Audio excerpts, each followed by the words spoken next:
इस क्लास में अभी तक हमने 2D शेप्स पर आए हुए क्वेश्चन के न्यूमेरिकल्स हमने देखे और 2D शेप्स में अगर आपको सेंटर ऑफ ग्रेविटी की वैल्यू फाइंड करने को कहा जाए तो ऐसे केस में आप किस तरीके से सेंटर ऑफ ग्रेविटी की वैल्यू फाइंड करते हैं वो हमने अलग अलग न्यूमेरिकल्स को सॉल्व करके लगभग 4 से 5 न्यूमेरिकल किए हमने और ये सारे न्यूमेरिकल ऐसे ही किए हैं जो बोर्ड में पूछे गए।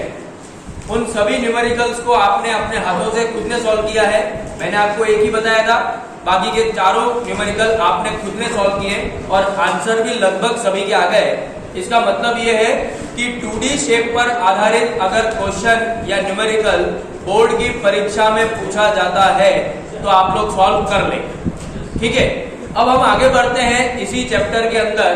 जब आपको पूछा जाए 3D शेप के बारे में, अगर कोई 3D शेप दे दिया जाए और उस 3D शेप का सेंटर ऑफ ग्रेविटी फाइंड करने को कहा जाए तो ऐसी स्थिति में आपको क्या करना पड़ता है उसके बारे में हम आज पढ़ेंगे। क्लियर? तो 3D शेप के जब भी कोई क्वेश्चन आपको परीक्षा में पूछे जाएंगे तो वो आपको चित्र बनाकर नहीं देंगे, उसमें आपको एक वर्ड प्रॉब्लम आएगा। वर्ड प्रॉब्लम मतलब लिखा हुआ प्रश्न आएगा। अब और लिखे हुए प्रश्न के अंदर अगर आपको ये 4 शेप नजर आ जाए तो आप ये समझ जाइएगा कि ये 3D शेप का क्वेश्चन है। और 3D शेप के क्वेश्चन के अंदर आपको एरिया नहीं निकालना है, आपको वॉल्यूम निकालना है। 3D शब्द का मतलब ये होता है 3 डायमेंशन, मतलब लंबाई, चौड़ाई और ऊंचाई, और इन तीनों ही डायमेंशंस के लिए आपको वॉल्यूम निकालना पड़ता है। अभी तक हम 2D शेप्स के अंदर एरिया फाइंड आउट करते थे, लेकिन आपको इस 3D शेप के अंदर वॉल्यूम फाइंड करना है। यही अंतर है 2D शेप के क्वेश्चन में और 3D शेप के क्वेश्चन। तो इन सभी शेप्स के वॉल्यूम के फॉर्मूला आपको आने चाहिए, हिंदी में आयतन कहते हैं, और उनके सीजी के फॉर्मूला भी आपको याद रखना है। तो सिलेंडर का सीजी सेंटर पर ही होगा, स्फीयर का सीजी सेंटर पर ही होगा, केवल हेमिस्फीयर और कोन इनका सीजी जो होता है वो बेस से सेंटर पर नहीं होगा, किसी अलग ऊंचाई पर होगा, और वो कितना होगा वो आप यहां से कैलकुलेट कर सकते हैं। तो आधार से 3r/8 पर उसका सेंटर ऑफ ग्रेविटी होगा। r का मतलब रेडियस ऑफ हेमिस्फीयर, ठीक है, और यहां पर h/4 फ्रॉम बेस, कोन का जो सेंटर ऑफ ग्रेविटी होगा वो बेस से h/4 की ऊंचाई पर कहीं पर सेंटर ऑफ ग्रेविटी होगा। ठीक है, अब ये टेबल मैंने जो आपके सामने बनाई है, ऐसी की ऐसी टेबल 2D शेप की भी होती है, वो भी आप लोग पढ़िएगा, टेक्स्ट बुक में दे रखी है। अब ये टेबल आपको कहां और कब काम आती है? एक तो न्यूमेरिकल को सॉल्व करने में काम आती है, और दूसरा एमसीक्यू प्रश्न में भी आपको कई बार पूछा जाता है।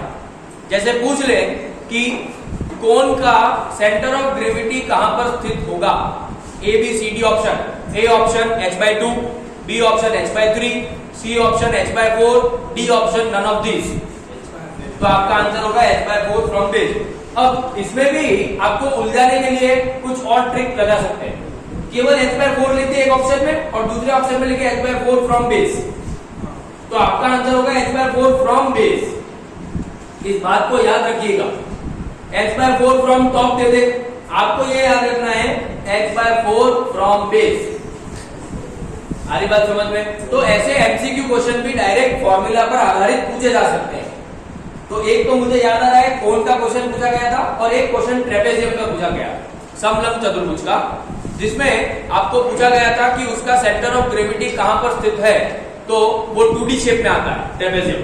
तो उस ट्रेपेजियम का सेंटर ऑफ ग्रेविटी का फॉर्मूला आपको याद होगा अगर, तब तो आप ABCD ऑप्शन में से कोई भी एक ऑप्शन को टिक लगा सकते हैं और आपका आंसर राइट हो सकता है। क्योंकि 10 MCQ आएंगे तो हर एक चैप्टर का उसके अंदर वेटेज होता है, तो ऐसे क्वेश्चंस, फॉर्मूला बेस्ड क्वेश्चंस जो भी होंगे वो सारे MCQ में ही पूछे जाएंगे। तो पहला फायदा फॉर्मूला याद करने का तो ये है कि आप MCQ के अंदर सटीक आंसर बता पाएंगे, और दूसरा फायदा ये है कि जब कभी आपको न्यूमेरिकल्स दिया जाए तो आप उन न्यूमेरिकल्स को आसानी से और अच्छे से सॉल्व करते हैं। आ रही बात समझ में? तो हमें पहले तो इस चार्ट में टेबल को याद करना है और टेबल के अंदर ये फॉर्मूला को याद करना है और फॉर्मूला को याद करने के बाद हम 3D शेप पर आधारित जो प्रश्न बोर्ड में पूछे गए हैं उनको भी हम सॉल्व करेंगे यही। तो पहले तो ये टेबल आपके कॉपी में बना लो और हो सके तो याद भी कर लो क्योंकि ये सारे फॉर्मूला आपको काम आए। 2 solid spheres of 6 centimeter and 12 centimeter diameter are joined at the end of a rod if the length of the rod is 20 centimeter and its diameter is 2 centimeter. Calculate the position of the center of gravity from the center of the bigger sphere. अब Hindi medium वाले लिखेंगे 6 centimetre तथा 12 centimetre व्यासों के ठोस गोले एक छड़ के सिरों से जोड़ दिए गए हैं। यदि छड़ की लंबाई 20 सेमी तथा व्यास 2 सेमी हो तो संयुक्त बॉडी का गुरुत्व केंद्र बड़े गोले से ज्ञात कीजिए। देखो अब ध्यान से सुनो। सबसे पहले मैंने आपको एक पहचान बताई थी कि किसी भी प्रश्न को पढ़ते ही आपको कैसे पता लग जाएगा कि ये 3D शेप का क्वेश्चन है। भाई देखो सेंटर ऑफ ग्रेविटी तो फाइंड करना ही है तो वो तो साफ लिखा हुआ है तो ये तो पता पड़ ही जाएगा कि सेंटर ऑफ ग्रेविटी चैप्टर का क्वेश्चन है। अब बात आती है कि सेंटर ऑफ ग्रेविटी के चैप्टर में से क्या ये क्वेश्चन 2D शेप का है या 3D शेप का है। तो दोनों के बीच में अंतर बनाने के लिए मैंने आप सभी से ये कहा है कि आप ये देखें कि कौन सा आकार आपको प्रश्न में दिया हुआ है। अगर आपको आकार में कोन, सिलेंडर, स्फीयर इनकी बात कही जाए, हेमिस्फीयर, तो आप ये समझ जाइएगा कि ये 3D शेप है। कई बार 2D शेप के लिए भी लिखा हुआ आता है प्रश्न, हर बार चित्र नहीं देते। ऐसा दे देंगे कि L लेटर बन रहा है जिसकी लंबाई 8 इंटू 3 सेंटीमीटर है, 2 पट्टियां रेक्टेंगल वेल्ड करके बनाई गई, उसका गुरुत्व केंद्र ज्ञात करो, तो वो 2D का हो जाएगा। तो ऐसा मत याद रखिएगा कि लिखा हुआ सवाल है मतलब 3D का ही है, ऐसा नहीं है। 3D के सवाल होने के लिए अंदर ठोस पदार्थ मतलब सॉलिड ऑब्जेक्ट होना आवश्यक है और यहाँ इस प्रश्न में सॉलिड ऑब्जेक्ट कौन सा है, एक तो स्फीयर और एक सिलेंडर, हिंदी में गोला और छड़, ये है, इसीलिए ये 3D शेप का प्रश्न बनता है। अब आपको क्या करना है कि इस प्रश्न को पढ़ते ही चित्र बनाना है। तो चित्र कैसे बनेगा, आपको कहा है एक छड़ है 20 सेमी लंबी जिसके दोनों एंड पर एक 6 सेंटीमीटर का गोला है और दूसरे एंड पर 12 सेंटीमीटर का गोला है। तो यहाँ पर एक 20 सेमी की लंबी छड़ बन जाएगी और यहाँ पर एक 6 सेमी का गोला हो जाएगा और दूसरे साइड पर 12 सेमी का गोला हो जाएगा और ये लंबाई हो गई 20 सेमी और इसका डायमीटर हो गया 2 सेमी। इस प्रश्न के अंदर आप लोगों को पता पड़ गया है कि ये 3D शेप का है, लेकिन सवाल को सॉल्व करने का तरीका वही अपनाना है। सबसे पहले हमें ये चेक करना है कि क्या इस क्वेश्चन में x बार फाइंड करना है या y बार। तो बता सकते हो कैसे फाइंड करते थे, इस चित्र के बीचों बीच हम y एक्सिस बनाते थे और इस चित्र के बीचों बीच x एक्सिस बनाते थे। अब y एक्सिस के यहाँ पर अगर कैंची घुमा दे तो लेफ्ट हैंड साइड वाला हिस्सा अलग हो गया, राइट हैंड साइड वाला हिस्सा अलग हो गया। अब मुझे बताओ कि क्या दोनों हिस्से एक जैसे या एक समान नजर आ रहे हैं? नहीं आ रहे हैं। फिर मान लो कि x एक्सिस पर जहां बना हुआ वहां कैंची घुमा दो, ऊपर वाला हिस्सा अलग हो गया, नीचे वाला हिस्सा अलग हो गया। क्या ये दोनों हिस्से एक समान नजर आ रहे हैं? बिल्कुल आ रहे हैं। तो यहाँ पर आपको x बार फाइंड आउट करना है।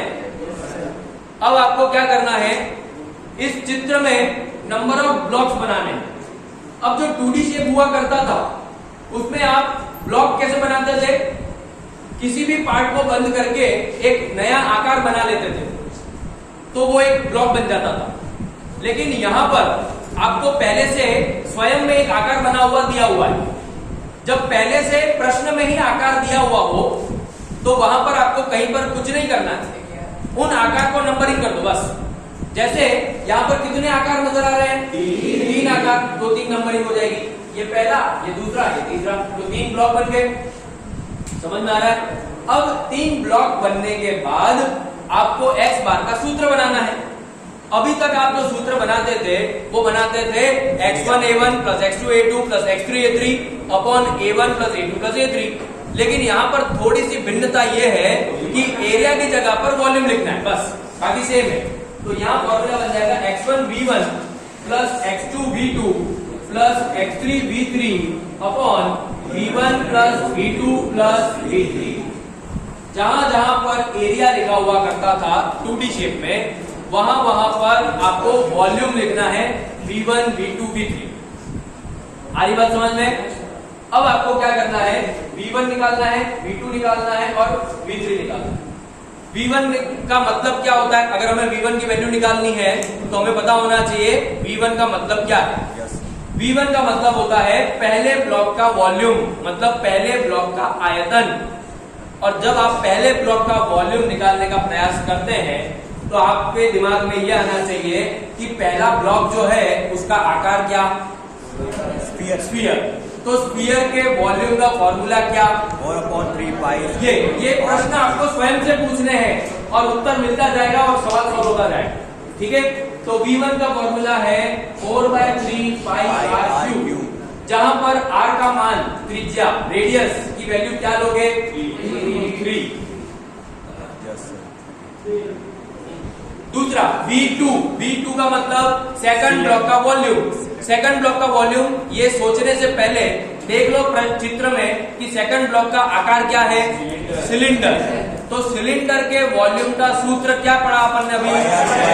पाई आर स्क्वायर एच। जहां पर r का मान क्या लोगे? 1 सेमी। जहां पर h का मान क्या लोगे? ठीक है। v3 का मतलब थर्ड ब्लॉक का वॉल्यूम। तो थर्ड ब्लॉक का वॉल्यूम निकालने से पहले देखो थर्ड ब्लॉक का शेप कौन सा है? स्फीयर। तो स्फीयर के वॉल्यूम का फॉर्मूला क्या होगा? 4/3 पाई r क्यूब। अब r का मान क्या होगा? 6। ये सारी वैल्यूज जब आप रखोगे तो आपको v1 v2 v3 तीनों के मान मिल जाएंगे। अब आपको यहां पर क्या करना है? x1, x2 और x3 की वैल्यू निकालनी। तो x1, x2 और x3। तो वापस इसी तरह से हमें पहले ये समझना होगा कि x1, x2 या x3 इसका मतलब क्या है। बताए किसी को? Yes sir. क्या है मतलब? सर रेफरेंस लाइन से centre of gravity of object, reference line से उस ऑब्जेक्ट की सेंटर ऑफ ग्रेविटी तक, उस ब्लॉक की सेंटर ऑफ ग्रेविटी तक की डिस्टेंस। अब यहाँ पर रेफरेंस लाइन आपको क्वेश्चन में दे रखा है, क्या लेना है? क्वेश्चन में लिखा हुआ है क्या? हाँ, बड़े स्फीयर का सेंटर लाइन रेफरेंस लाइन होगा, क्योंकि बोल रखा है कि आपको सेंटर ऑफ ग्रेविटी जो फाइंड आउट करनी है वो बड़े स्फीयर के सेंटर से लेनी है। तो ये आपकी रेफरेंस लाइन हो जाएगी। ठीक है। अब x1 मतलब पहले ब्लॉक का सेंटर ऑफ ग्रेविटी। तो देखो पहला ब्लॉक का आकार क्या है? स्फीयर का सेंटर ऑफ ग्रेविटी कहाँ होगा? सेंटर में। तो सेंटर से लेकर आपको चलना है यहां तक। तो पहले तो यहां से बाउंड्री तक चलो, तो आना हो गया 6/2। फिर यहां से लेकर यहां तक चलो, तो यहां से यहां तक तो 20 प्लस यहां से आकर 6 प्लस 6 तो प्लस 20 प्लस 6, तो ये क्या हो जाएगा? 29 से। ठीक है। x2 मतलब सेकंड ब्लॉक का पहले सेंटर ऑफ ग्रेविटी मार्क करोगे। तो सेकंड ब्लॉक का सेंटर ऑफ ग्रेविटी कहाँ होगा?